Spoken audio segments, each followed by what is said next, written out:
uma preguiça às vezes. Nós temos pessoas do meio evangélico que vivem usando argumentos contra a igreja, que Ellen White foi plagiadora, que não há santuário celestial, e aí pegam textos lá do livro de Hebreus, sendo que já demos respostas bíblicas para todos os argumentos que têm sido usados aí. Inclusive essa questão de plágio de Ellen White, tem um livro muito bom da CPB, da Unas Press também, chamado O Espírito de Profecia, que esclarece de forma brilhante esse assunto. Na nossa posição, o Nisto Cremos, e inclusive esse foi o problema que surgiu em 1980, porque as declarações da Igreja Adventista do Sétimo Dia estavam a ponto, declarações doutrinárias ou fundamentais de fé, estavam a ponto de ser promulgadas na Assembleia, e por isso Desmond Ford se levanta contra o posicionamento da Igreja. E aí a Igreja vai reafirmar o que naquela ocasião era a crença número 12, se não me engano, mas hoje é a crença número 13, a visão que temos sobre a remanescência do Adventismo. E aí olha só o ponto que tenho comentado aparecendo aqui. A Igreja Universal, não invisível, a Igreja Universal é composta por todos os que verdadeiramente creem em Jesus Cristo. Mas nos últimos dias, um tempo de apostasia generalizada, um remanescente foi levantado para guardar os mandamentos de Deus e a fé de Jesus. Este remanescente anuncia a chegada da hora do julgamento, proclamando a salvação através de Cristo, e proclama a aproximação da sua segunda vinda. E conclui: esta proclamação é simbolizada pelos 3 anjos de Apocalipse 14, a nossa missão, e é coincidente com o julgamento no céu, juiz investigativo, e com a obra de arrependimento e reforma na terra. Cada crente é chamado a ter um envolvimento pessoal nesta obra, acho que faltou uma palavrinha aqui eu copiar, de testemunhar a nível mundial. Então a igreja crê, está aqui claramente dizendo que somos a igreja remanescente, visível e identificável do tempo do fim. Vamos ao campo da teologia agora, nesse posicionamento. Isso daqui parece meio básico, né? Os que são adeptos dessa posição vão afirmar categoricamente que creem que a Bíblia é a palavra de Deus. Isso daqui para mim passou a fazer muito sentido nos últimos dias. Onde eu tenho visto, eu me recuso a chamar de adventistas, mas enfim, eles se autodenominam dessa maneira, adventistas nas redes sociais, negando que a Bíblia é a palavra de Deus, usando o argumento de que Jesus é a chave hermenêutica das Escrituras. Isso parece tudo muito bonito, né? É interessante porque Jesus disse que muitos viriam em seu nome, dizendo eu sou Cristo, e quando eu vejo pessoas dizendo Jesus é a chave hermenêutica, que exemplo, queridos, de pessoas que usam literalmente o nome de Jesus para enganar outros indivíduos, supondo que a Bíblia não é por inteiro a palavra de Deus, que os evangelhos têm mais importância do que o restante dos livros das Escrituras. Então essa posição é importante porque ele vai reafirmar, como adventistas do sétimo dia, nós cremos nos absolutos da palavra de Deus, que a Bíblia é a palavra de Deus. E eu quero convidar você já de antemão, para que amanhã, no seminário intitulado Conselhos aos Jovens Antes de Morrer, eu vou falar sobre essa situação da negação que existe hoje, cruel e satânica da Bíblia como palavra de Deus no meio cristão. Outro detalhe, essa posição é adepta do historicismo, né? Nós sabemos, acabamos de comentar isso, eles herdam essa questão, inclusive, da posição tradicional dos pioneiros. Dizem ainda que a igreja é um fenômeno sobrenatural. Por que essa questão é importante dizer? Porque veremos nas posições posteriores que há adventistas hoje dizendo que a igreja é filha do seu tempo, que a igreja é produto da sociedade.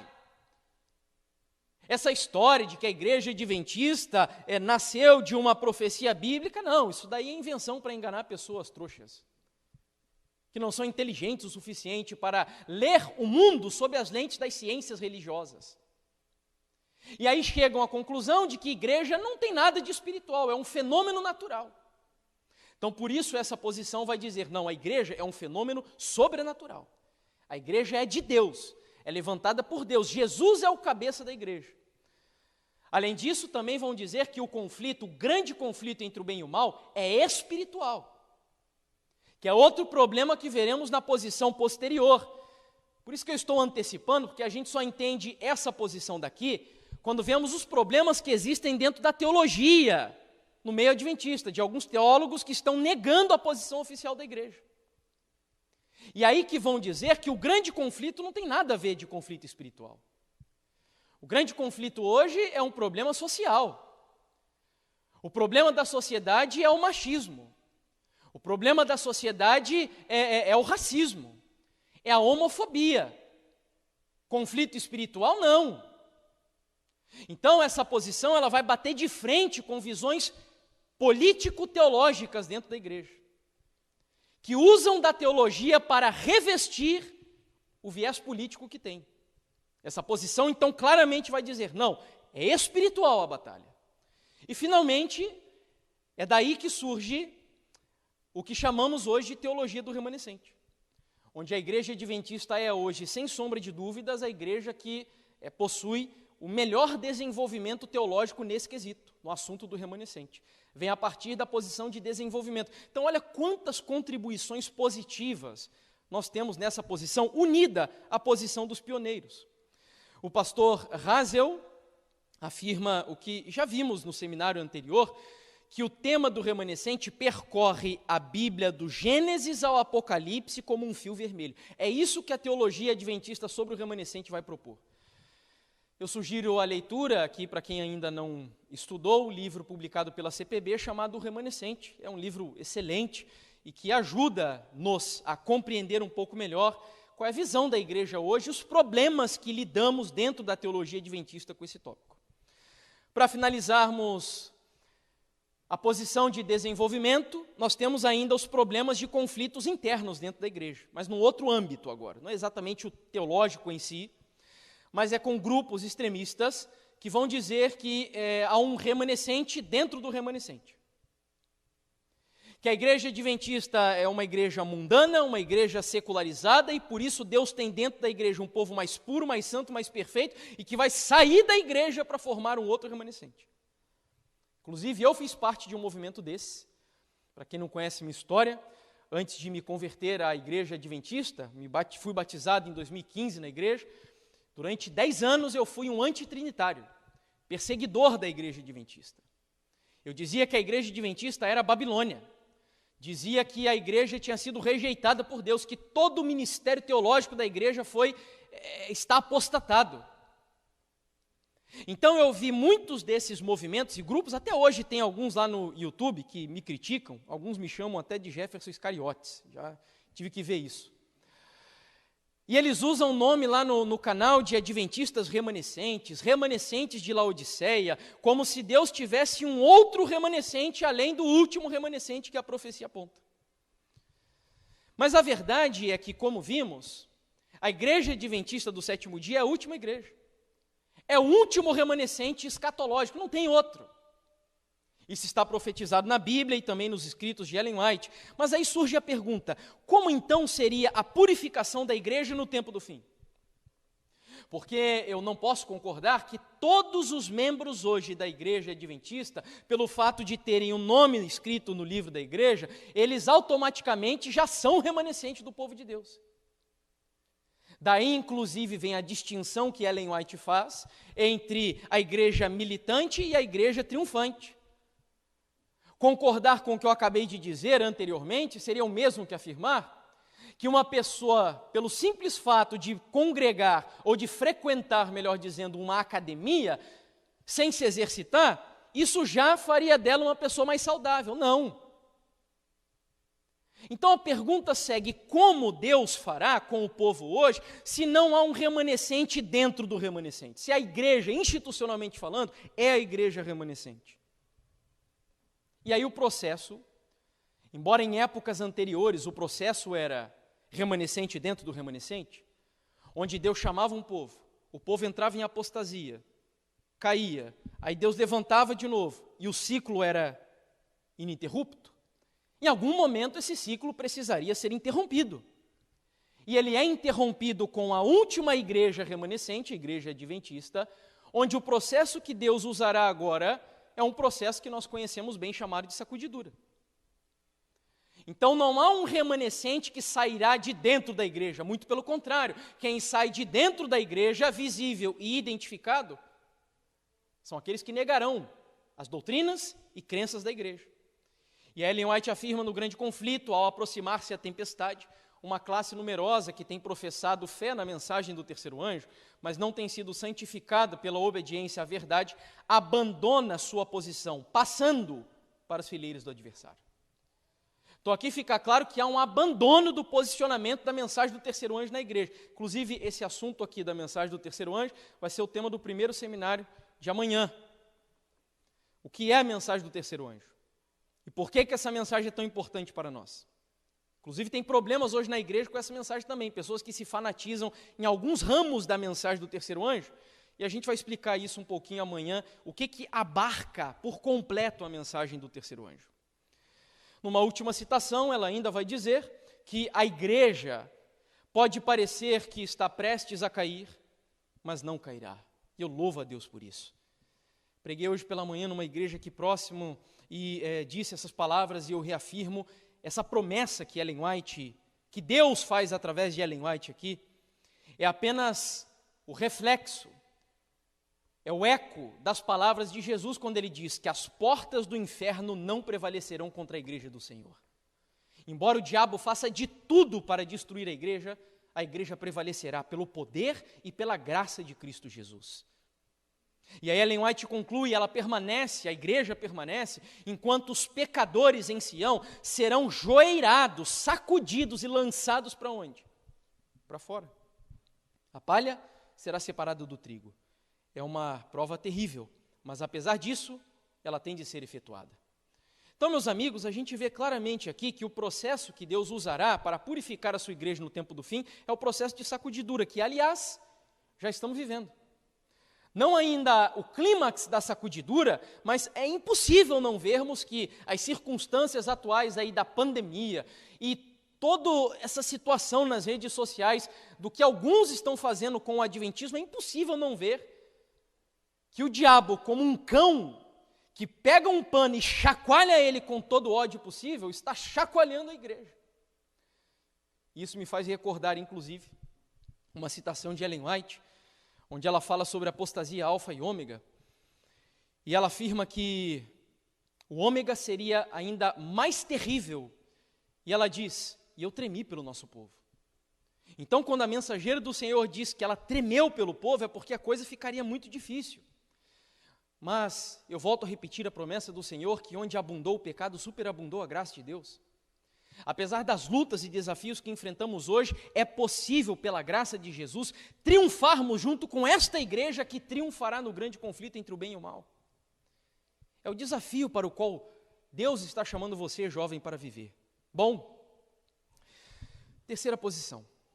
Eu falei da apostasia alfa e ômega, e inclusive o pastor Wellington Barbosa, da CPB, ele fez uma publicação, não sei se é fácil achar no Twitter, mas resumindo em 9 tópicos, inclusive resgatando um livro antigo da CPB, que eu não lembro quem era o pastor que escreveu o livro, 9 características da apostasia ômega. Eu achei fantástico aquilo, porque tem tudo a ver com o que estamos vivendo. Críticas à igreja, críticas à doutrina da igreja, uma influência especial aos jovens da igreja adventista, um trabalho especial voltado nesse grupo, enfim, são 9 características. Eu sugiro a você, se você não conseguir encontrar essa publicação dele, tem um vídeo no meu canal que eu falo sobre isso. É um dos 2 últimos vídeos. Eu cito exatamente o Twitter do pastor Wellington Barbosa. É um dos últimos vídeos ali do canal, não é uma pregação, é um vídeo mais curto. Bom, vamos à terceira posição, a posição de transformação, e essa daqui é a que mais me preocupa. Essa é a mais perigosa. Eu diria que o caráter dessa daqui é semelhante àquela que Ellen White, falando do papado, diz que por baixo do manto variável do camaleão está o veneno invariável da serpente. E essa posição aqui, embora tenha um manto variável, adaptável, um manto de piedade, como diz o apóstolo Paulo, essa posição é venenosa. E ela é furtiva. Exatamente como agem os falsos profetas, que a palavra do Senhor menciona. E a gente vai falar um pouquinho sobre os conselhos de Paulo para Timóteo, que será o último tema do seminário de amanhã. Então, essa visão ela vai propor uma nova interpretação do remanescente. Não, o remanescente a gente não precisa rejeitar, mas nós devemos reinterpretar essa visão que temos hoje. Além disso, eles vão dizer que é só uma transformação, é um conceito evoluído sobre o tema. Em alguns casos, vão afirmar até que é uma revolução dos conteúdos teológicos. Uma característica que dá todo o embasamento para essa visão de transformação ou de mudança é uma preocupação exacerbada com o ecumenismo religioso. Se você vê um adventista que é muito simpático ao ecumenismo, pode saber que ele tem uma grande probabilidade de estar inserido nessa visão. Preocupado no sentido, não de que a gente tem que dialogar com outras igrejas, é óbvio que temos. Ellen White, inclusive, diz que, na medida do possível, nós devemos manter um bom diálogo com pastores de outras denominações, com autoridades. A igreja adventista hoje, inclusive, tem acusadores que dizem que está envolvida no ecumenismo, mas não está. Ela participa de alguns eventos ecumênicos como observadora, mas não como membro do evento. Não assina, não participa de nada, é só para entender, para saber o que está ocorrendo. Aliás, aconteceu algo recentemente lá na Itália dessa natureza e alguns acusadores de plantão nas redes sociais começaram a dizer, olha aí, a igreja é apostasia e tal, e aí vem aquela ideia, né, o remanescente está apostatado, por isso que Deus tem que tirar um remanescente dentro da igreja. Errado. Então, uma preocupação ecumênica exacerbada, que vai chegar à conclusão que a igreja tem que se adaptar para ser simpática às outras igrejas. Então, já que a igreja adventista tem que ser simpática às outras igrejas, não vamos falar muito de sábado, não vamos falar muito de juízo investigativo. Inclusive, tem um desses influenciadores aí nas redes sociais, que eu vi certa vez dialogando com outro pastor evangélico sobre o sábado, dizendo que ele escolheu o sábado para o dia de descanso, mas que tem outros que podem escolher qualquer outro dia.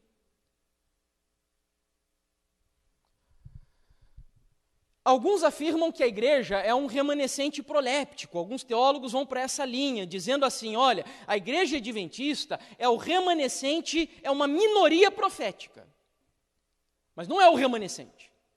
Ou seja, é um grupo pequeno de pessoas que profetizam, mas que só serão um remanescente no futuro, quando se unirem com outro remanescente de Deus que é maior, mais amplo. Outro detalhe que vemos aqui é que o adventismo é resultado de circunstâncias históricos-sociais. Lembra que eu afirmei anteriormente? Que eles dizem que a igreja adventista não tem nada disso de fundamento bíblico. A igreja adventista é filha do seu tempo. As circunstâncias nos Estados Unidos daquela época proporcionaram o surgimento da igreja adventista. É isso que afirmam os que são adeptos dessa visão aí. E ainda vão dizer que os pioneiros da igreja e os teólogos do desenvolvimento são fundamentalistas. Agora, esse é o ponto central dessa visão aqui. Os teólogos que são adeptos da visão de transformação, eles bebem nas fontes da teologia da libertação. Aqui no Brasil, o grande expoente da teologia da libertação é um ex-monge, um ex-padre, eu não sei exatamente o que ele era, mas era um clérigo católico chamado Leonardo Boff. E o Leonardo Boff, junto com Gustavo Gutierrez, eles vão sistematizar a teologia da libertação aqui na América do Sul, propondo uma releitura da Bíblia, dizendo que a Bíblia deve ser lida com as lentes da cultura contemporânea e, inclusive, sob as lentes do marxismo e de problemas sociais. O Leonardo Boff, aliás, ele não tem nenhum escrúpulo em dizer, ele afirma claramente que ele é marxista. E eu não sei se você tem ideia, mas ser um cristão e marxista ao mesmo tempo é o mesmo que você dizer que você ama Jesus e o diabo, porque não tem como, impossível. A visão cristã de mundo diz que há uma luta, um conflito entre Cristo e Satanás. A visão marxista de mundo diz que há uma luta, mas entre burgueses e proletariados.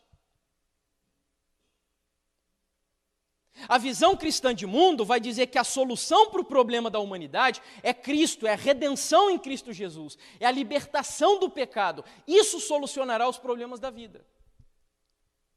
Marx vai dizer que a solução para os problemas da humanidade é a revolução do proletariado. Enfim, queridos, é impossível essa amálgama.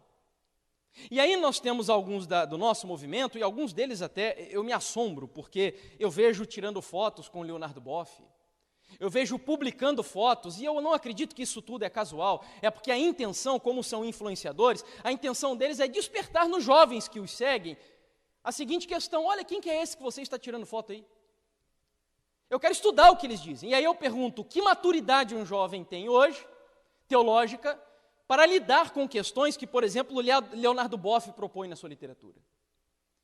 E que, aliás, os teólogos da libertação, eles vão beber das fontes também, rotas, da teologia liberal, que nega que a Bíblia é a palavra de Deus, que nega que Gênesis 1, 2 e 3 é literal, ou são literais, que dizem que Adão e Eva são um mito, que dizem que o Jardim do Éden é um mito, que essa história de que serpente fala é a história da carochinha, que reinterpretam os milagres de Jesus dizendo, não, os milagres de Jesus não são sobrenaturais, porque eles interpretam a Bíblia sobre as lentes da ciência.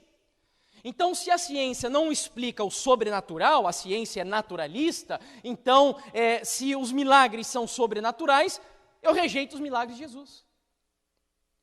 E eu passo a dizer que os milagres de Jesus, na verdade, têm uma aplicação metafórica para a vida do crente hoje. Então, quando Jesus, por exemplo, lá curou o cego de Betesda, na verdade aquilo foi uma história ficcional inventada para mostrar que Jesus era um agente que introduzia os marginalizados na sociedade. Então, essa posição, ela vai a fundo na visão teológica de libertação. E quando eles dizem teologia da libertação, não pense que é a libertação proposta pelo Evangelho. É a libertação através da emancipação social. E é por isso que temos pessoas aí no nosso meio hoje defendendo o feminismo, por exemplo, porque acreditam que essa é através da política que a sociedade será emancipada. Vão afirmar ainda que as estruturas sociais devem ser combatidas. Inclusive, tem um pastor que é amigo meu, e ele, conversando com ele recentemente, lá do Paraná, ele me disse que um desses subversivos aí nas redes sociais, um outro pastor amigo dele que pastoreava esse indivíduo numa igreja, afirmou claramente que a intenção dele e desse grupo é corromper as estruturas da Igreja Adventista do Sétimo Dia. Porque eles querem acabar com o sistema adventista, com o que Deus construiu. Eu lamento profundamente, porque eles não estão lutando contra a igreja, eles estão lutando contra o Deus dessa igreja. E eu, inclusive, não sei se essa mensagem chegará a você, mas em nome de Jesus, se arrependa. Se arrependa porque essa igreja, ela tem sido alvo de muitos martelos, como a Bíblia ao longo da história. Mas como uma bigorna que resiste às marteladas, porque Jesus é a rocha que sustenta a igreja, essa igreja é inabalável. Então você poderá deixar de existir, mas a igreja permanecerá, porque Jesus é o Senhor dessa igreja. Então, reconsidere suas posições. E eu gosto sempre de repetir que eu não estou aqui falando na qualidade de um assalariado da igreja adventista. Porque alguns afirmam, né, você está sendo pago pela igreja. Algumas pessoas vivem dizendo nas redes sociais, está recebendo quanto para defender a igreja? E eu quero dizer aqui que eu sou um membro da igreja adventista como qualquer um de vocês. E que tenho vivido durante os 5 anos de ministério na igreja adventista pela fé, recebendo doações de pessoas que me ajudam no ministério, ofertas voluntárias. E Deus tem me sustentado assim, é o pacto que eu tenho com Ele. Senhor, enquanto o Senhor me sustentar nesse ministério, eu vou dedicar a minha vida para defender essa igreja, porque ela defende o que está na sua palavra. Então eu publiquei, inclusive, recentemente, dizendo que a minha causa, a causa pela qual eu luto, não é lulista, esquerdista, bolsonarista ou direitista. A minha causa é com uma igreja que eu acredito que está comprometida com a Bíblia como palavra de Deus. Essa é a causa pela qual eu luto. Então eu não estou aqui defendendo uma igreja que me paga. Eu estou aqui defendendo uma igreja que eu creio que é bíblica e que tem todo o seu conteúdo teológico embasado nesse livro aqui, que para mim e para esta igreja é a palavra absoluta de Deus. Isso posto, aqui avançamos, então, dizendo que essa posição ainda tem um profundo envolvimento com causas sociais, que não é um problema em si. O problema é a visão que eles têm de como eu devo me envolver com causas sociais. Ainda que a missão da igreja ela é sociopolítica, não é uma missão espiritual, é uma missão política, e por fim, há um desprezo pelas características escatológicas do remanescente, claro. Aí você vai rejeitar a questão dos mandamentos de Deus e do testemunho de Jesus, que é o espírito de profecia. Essa é a releitura que se faz do remanescente. Aqui eu trago a vocês este parágrafo, que está presente na tese de doutorado lá do pastor Carmelo Martins, onde ele mostra o posicionamento de um pastor, um teólogo adventista, liberal, ou progressista, melhor dizendo, que é adepto dessa visão que estamos mencionando. Olha a releitura que ele faz do Apocalipse. Thiel interpreta a Babilônia e as bestas do Apocalipse como poderes sociopolíticos, lutando contra o remanescente. Thiel redefine as bestas apocalípticas desde o ponto de vista, então não é mais o papado, não é mais o protestantismo apostatado, desde o ponto de vista racista, sexista, imperialista ou consumista. Assim, os poderes bestiais são renomeados de acordo com os problemas de cada geração. Olha que absurdo. É como se a Bíblia se adaptasse às circunstâncias do mundo, e não o contrário. Porque o correto é que eu use a Bíblia para interpretar o mundo e não use o mundo para interpretar a Bíblia. E é o que se faz aqui. Segundo Thiel, a IASD constitui parte do remanescente de Deus, não é o remanescente de Deus. Já que existem outras comunidades remanescentes lutando contra as estruturas de opressão. Aqui é um linguajar carregado de ideologia política, de concepção política, caracterizadas como Babilônia. O grande problema dessa posição é que eles são adeptos de um método chamado método histórico crítico, que não é um método aprovado pela igreja ou seguido, incentivado pela igreja adventista. É o método de interpretação da Bíblia. O método da igreja adventista é o método histórico-gramatical, ou seja, nós cremos que a Bíblia é sim um livro histórico, é absoluto, é suficiente, é total, e que ele por inteiro é a palavra de Deus. Essa posição aqui não. Eles vão usar o método histórico-crítico, que é o método que vai analisar a Bíblia teoricamente usando a razão, a crítica científica.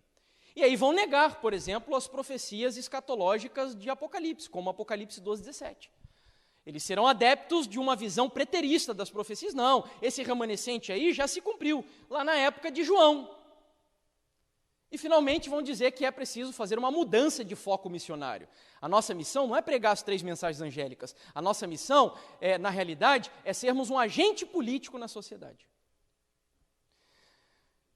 No ano de 1986, a título de curiosidade apenas para vocês, a Igreja Adventista, foi aqui no Brasil até, se reuniu como Assembleia de Associação Geral, Concílio de Associação Geral, no Rio de Janeiro, e eles votaram um documento falando sobre o método histórico crítico. E aqui neste livro publicado pela Unaspress, que é o livro Compreendendo as Escrituras, veja qual é a posição da igreja sobre esse tipo de método que é usado por indivíduos que adotam essa posição que estamos analisando. E que, aliás, é um método que subversivos utilizam também. Eles até me disseram isso. Eu fiz uma pergunta para eles nas redes sociais, se eles acreditam na Bíblia como a igreja adventista ensina. E eles foram categóricos, dizendo que deram uma ensaboada lá na área da inspiração e terminaram dizendo que as Escrituras não contêm a palavra de Deus, mas não são por inteiro a palavra de Deus. Isso é fruto desse método que está aí. Então o documento diz assim: nas últimas décadas, o método mais destacado do estudo da Bíblia é conhecido como o método histórico crítico. Os eruditos que usam esse método como classicamente formulado operam com base em pressuposições que, sem estudar primeiramente o texto bíblico, rejeitam os relatos confiáveis dos milagres, como disse há pouco, e outros eventos sobrenaturais narrados na Bíblia. Mesmo uma versão modificada desse método, que alguns dos nossos têm feito, que retenha os princípios do criticismo, o qual subordina a Bíblia à razão humana, é o quê? Inaceitável para os adventistas. O método histórico crítico minimiza a necessidade de fé em Deus e a obediência aos seus mandamentos. Claro, e daí o resultado qual é? É todo esse liberalismo moral que temos visto aí sendo promovido, principalmente nas redes sociais. Além disso, uma vez que este método tira a ênfase do elemento divino da Bíblia, como um livro inspirado, incluindo sua resultante unidade das Escrituras, e deprecia ou interpreta mal a profecia apocalíptica e as porções escatológicas da Bíblia, recomenda-se aos estudiosos adventistas da Bíblia evitar o uso de pressuposições e deduções associadas ao método histórico crítico. Documento oficial da Igreja Adventista. Bom, última posição, a posição de rejeição. Eu nem vou me demorar muito nessa daqui, porque essa é a mais descarada, é a mais clara. Eles rejeitam claramente que não creem que a igreja, que creem que a Igreja Adventista não é o remanescente de Deus. A maioria das características desse movimento, dessa posição, vão se alinhar com a anterior, como vimos há pouco. Então, há um abandono da ideia de que a IASD é o remanescente, a Igreja Adventista. Diz que o remanescente é composto por indivíduos espalhados por todos os lugares. Por isso que eu tenho batido nessa tecla aqui. Eles afirmam que a igreja é invisível. Não é uma instituição eclesiástica visível e identificável. O remanescente é uma entidade invisível, né? Como está ali abaixo. Aqui nós temos um exemplo desta posição que está no livro Teologia do Remanescente. Olha o que eles afirmam: há vários remanescentes em outras comunidades. Ainda assim, todos fazemos parte do remanescente mais amplo de Deus, que se unirá quando ele reconciliar todas as coisas para si mesmo em sua vinda. Uma outra declaração do pastor Steve Daly, ele sugere aqui, deixar de pensar ou falar de nós mesmos como a igreja remanescente e passar a nos considerar como parte do remanescente mais amplo de Deus. Então, o remanescente não está consolidado, ele está em formação, no futuro, e só acontecerá no final, ou melhor, no tempo do fim. Então, essas são as mesmas características da posição anterior. Eles são adeptos do método histórico crítico, da teologia da libertação, e, além disso, têm preocupações ecumênicas exacerbadas também. Aqui eu cito apenas a título de informação, que, por isso que eu digo que essa posição é muito clara, porque eles afirmam claramente que Ellen White não era profetisa de Deus. Aliás, eu até anotei aqui que alguns chegam a dizer que Ellen White era só mais uma mística protestante com tendências maníaco-depressivas. É o que alguns dessa posição afirmam. Dizem ainda que a Igreja Adventista deve ser redefinida e adaptar-se às demandas de cada geração. Enfim, meus amigos, negam as profecias de Daniel e Apocalipse. Até, eu não sei se vocês têm acompanhado os problemas que têm ocorrido aí nas redes sociais, e eu tenho certeza que toda essa problemática acontece no ambiente das redes sociais, porque o diabo quer a mente dos jovens da nossa igreja. O diabo quer corromper a geração futura dessa igreja. E aí nas redes sociais começou um outro movimento agora, ligado a esse que eu tenho mencionado, mas dizendo que o decreto dominical é algo já obsoleto. Que essa história do papado como besta do Apocalipse, protestantismo, que haverá uma lei dominical, isso tudo, eles afirmam exatamente isso. Ellen White chegou a essa conclusão porque ela estava condicionada às circunstâncias da sua época. Porque haviam leis dominicais lá nos Estados Unidos, E aí eles ignoram completamente que a primeira vez que Ellen White falou de lei dominical foi em 1850 e pouco, se não me engano, onde nem havia esse tipo de movimento nos Estados Unidos da América. Mas esse grupo, essa posição, vai rejeitar a interpretação historicista das profecias. E aí, para a gente finalizar, o que dizem algumas publicações oficiais da igreja sobre o remanescente? O que nós acreditamos sobre esse tema, oficialmente falando? Vejamos agora. Então, ali está um tópico do Nisto Cremos, na página 223, diz assim: Deus tem filhos honestos em todas as igrejas, mas é através da igreja remanescente que ele proclama a mensagem que deverá restaurar a verdadeira adoração. Inclusive falamos sobre isso há pouco na igreja aqui do Eldorado, sobre a missão que os adventistas têm como Elias no tempo do fim, mediante o chamamento de seu povo para fora dos círculos da apostasia e a preparação dos mesmos para o retorno de Cristo. Olha só, isso daqui é uma foto do meu batismo com a minha esposa. E quando eu me batizei, eu fiz uma profissão de fé. E o conteúdo da profissão de fé da Igreja Adventista do Sétimo Dia, que é o voto número 13, diz assim: você, Jefferson, aceita e crê que a Igreja Adventista do Sétimo Dia é a igreja remanescente da profecia e que pessoas de toda nação, raça e língua são convidadas a fazer parte de sua comunhão e são nela aceitas, deseja se tornar membro desta congregação local da igreja mundial. Então você nota que a igreja não abandonou o seu posicionamento, oficialmente falando.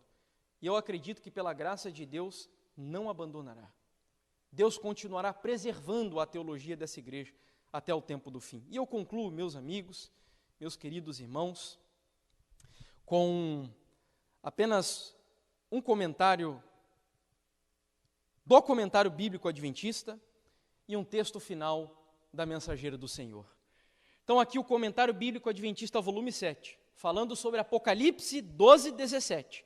Olha só o que diz: esse é o remanescente de uma longa linhagem de grupos escolhidos por Deus, os quais sobreviveram aos ferozes ataques do dragão ao longo da história, em especial às trevas, à perseguição e aos erros cometidos durante os 1260 anos. Trata-se do último remanescente de Deus, uma vez que é nomeado arauto do último apelo do Senhor ao mundo, para que este aceite o dom gracioso da salvação. Desde os primórdios, os adventistas do sétimo dia têm proclamado as 3 mensagens angélicas como o último apelo de Deus para os pecadores aceitarem a Cristo e creem que o seu movimento corresponde ao remanescente do Apocalipse. Eu louvo a Deus, queridos, porque essa igreja está comprometida com aquilo que Deus lhe deu com o passar do tempo ao longo da história. Eu volto a dizer o que disse há pouco lá na igreja onde estava pregando: não tenha vergonha de afirmar aquilo que você é. Paulo, certa vez, escrevendo aos Romanos, disse: não se envergonhe do Evangelho, porque ele é o poder de Deus para a salvação de todo aquele que crê. Não se envergonhe da missão e da identidade que Deus te deu como adventista do sétimo dia. É uma missão sagrada. É uma responsabilidade solene que temos, e eu não sei se você notou, quantas vezes a palavra última apareceu aqui. Último remanescente de Deus, último apelo do Senhor ao mundo, e etc. Sabe o que isso significa, meu querido, você que me escuta aí no aconchego, no conforto do seu lar? Significa que os seus olhos, que veem esse pecador pregando essa mensagem aqui para você agora, muito provavelmente nesta geração verão Jesus Cristo vindo nas nuvens dos céus em poder e grande glória. Porque nós estamos vivendo na época da última igreja, com a última mensagem, onde Jesus está no último compartimento do santuário celestial. E é por isso que o diabo faz o seu último e mais ardiloso ataque contra esta igreja. Mas pela graça de Jesus, ele não prevalecerá. E eu termino com esta citação, que li também na igreja onde preguei há pouco, de Ellen White, onde ela diz assim: os adventistas do sétimo dia foram resultado de causas sociais. Não é isso que está aí, né? Os adventistas do sétimo dia foram escolhidos por Deus, como um povo peculiar, um povo diferente, separado do mundo. Com a grande talhadeira da verdade, Deus cortou esse povo da pedreira do mundo e os conectou consigo mesmo. Tornou representantes seus e os chamou para serem embaixadores seus na derradeira, de novo a palavra última aparecendo aqui, obra de salvação. O maior tesouro da verdade. Eu gosto muito dessa frase no espanhol. Em espanhol diz assim, la mayor suma de la verdad, que é a maior soma de verdades, o maior conjunto de verdades que Deus já confiou a mortais. As mais solenes e terríveis advertências que Deus já enviou aos homens foram confiadas a este povo, a fim de serem transmitidas para todo o mundo. Essa é a nossa origem, essa é a nossa identidade, para isso nós existimos. Então, respondendo à pergunta que intitulou essa nossa mensagem, a Igreja Adventista do Sétimo Dia é o remanescente de Apocalipse 12, 17? Eu acredito que sim, porque a Igreja Adventista está comprometida com a teologia da Igreja remanescente. Os mandamentos de Deus, a fé de Jesus, as reformas que Deus enviou para esta igreja, o sábado, o juízo investigativo, mensagem dos 3 anjos, é a única igreja que tem o compromisso com a mensagem do remanescente. O pastor Adolfo Soares tem sido um dos grandes entusiastas aí, inclusive, sobre esse tema. E ele tem dito, viva como um remanescente, pregue como um remanescente, fale como um remanescente, assista como um remanescente, ouça como um remanescente, congregue como remanescente, frequente lugares como remanescente, que o estilo de vida remanescente seja o absoluto da sua vida, se é que você verdadeiramente faz parte do povo remanescente. A Igreja Adventista do Sétimo Dia é a igreja remanescente. E todos nós que fazemos parte dessa igreja, estamos militando. A igreja triunfará. A pergunta é, eu e você, triunfaremos com o remanescente do Senhor? Triunfaremos juntamente com essa igreja? Que Deus nos abençoe, que o Senhor te encoraje para não negar a sua identidade nessa geração. Esse é o meu desejo, a minha oração, que Deus nos dê do seu Espírito Santo, em nome de Jesus. Amém.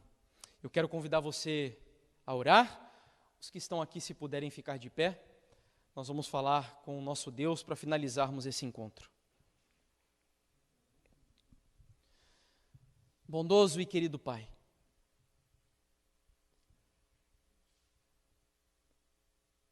nós acabamos de entender que mesmo entre nós há uma confusão imensa sobre o tema do remanescente. Não bastasse todas as críticas que recebemos de fora, todas as acusações que vêm de fora, mesmo entre nós hoje há pessoas negando a remanescência da tua igreja, solapando aquilo que constitui a nossa própria identidade. Acabamos de ver que, de acordo com os estudos do pastor Carmelo, existem 4 posições. A nós cabe a escolha. O grande conflito não é algo que acontece apenas fora dos muros da igreja. Entre nós há uma guerra, uma batalha teológica, uma batalha com posicionamentos distintos que negam a própria visão que a igreja tem oficialmente falando. Nos ajude, ó Deus, neste século de trevas, de confusão, de colapso de identidades. Unge os nossos olhos com o colírio que soluciona o problema de Laodiceia. Nós precisamos de discernimento espiritual, e tu sabes, ó Deus, que esta tem sido a minha oração todos os dias. Em um mundo onde temos tantas oportunidades para escolher coisas erradas e ideologias mundanas e humanas, é muito fácil nós errarmos ao fazermos as nossas escolhas. E é por isso que eu te peço, batiza cada um de nós com o Espírito Santo e nos dê discernimento espiritual para conseguirmos distinguir onde está a tua voz, onde está o teu dedo, e seguirmos, ó Deus, aquilo que o Senhor tem feito através da tua igreja nessa terra. Nos ajude, ó Pai, fortalece a nossa fé, protege os jovens da tua igreja e levanta, como diz o tema desse congresso, levanta uma geração de jovens que tenham alegria, humilde, de erguerem nos 4 cantos do mundo a bandeira ensanguentada do príncipe Emanuel e a proclamação da mensagem dos 3 anjos em alta voz, anunciando a todo o planeta Terra que Jesus Cristo em breve voltará. Que o Senhor nos prepare para sermos parte desse movimento. É a nossa oração. Em nome de Jesus. Amém, Senhor.